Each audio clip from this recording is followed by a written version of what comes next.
At least 50 million people in the western U.S. have been living with the devastating consequences of a record-shattering heat wave for more than a week now.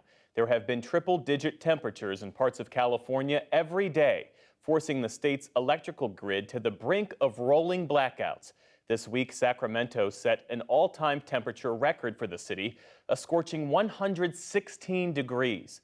Climate change is making the duration and intensity of heat waves worse and more common. Joining us now to talk about this is Sammy Roth, energy and environment reporter for the LA Times. It's good to have you with us. And give us a sense of just how massive and intense this heat wave really is. Well, I mean, I certainly don't remember anything like it. I've lived in LA most of my life, and I've been sitting here in my apartment all week with no air conditioning, sweating pretty badly every day. But I mean, when you look at what's going on the power grid, California set a record on Tuesday on its main electrical grid for energy demand. And that speaks to the intensity of the heat wave because everyone has been blasting their air conditioners. The electric demand record on Tuesday was shattered.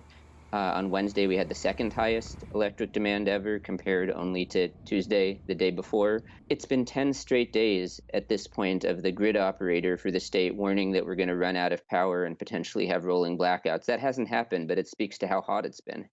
So on that point, I mean, how are states and the federal government responding to all of this? I know California has taken the unprecedented step, as you mentioned, to try and stop the heat wave from causing rolling blackouts. Tell us more about that.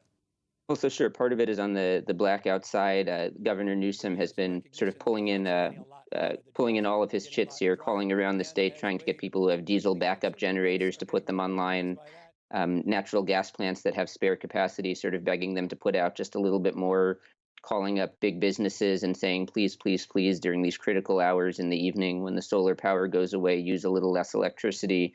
That's on the blackout side. And then on the heat side, California is obviously looking long term, try to reduce emissions, try to solve climate change and stop these things from getting worse, and also looking at what can we do to protect people from the heat, because we know even if we reduce emissions quickly, it's going to keep getting hotter, at least for a while. Yeah, and what is the connection between heat waves like this one that we're seeing right now ravaging the West Coast and climate change? Are these heat waves now the new normal?